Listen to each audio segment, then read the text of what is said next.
為咗強化本澳青年嘅逆境商數，增加對弱勢社群嘅認識，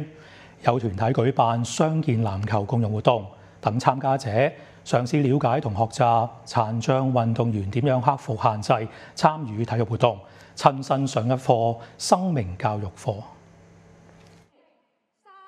經濟民生聯盟同特殊奧運會合作，聯同多個青年社團舉辦生命教育系列活動，並開展課堂式嘅教育，邀請心理學專家分享。而呢一堂參加者由課堂走到籃球場，同殘障運動員以球會友。可以讓我哋有一種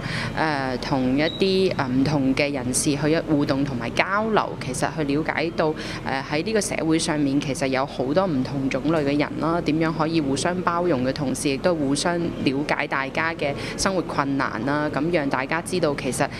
我哋能夠擁有一個健康嘅生命，能夠仲喺呢個社會裏邊努力，其實係幸福嘅。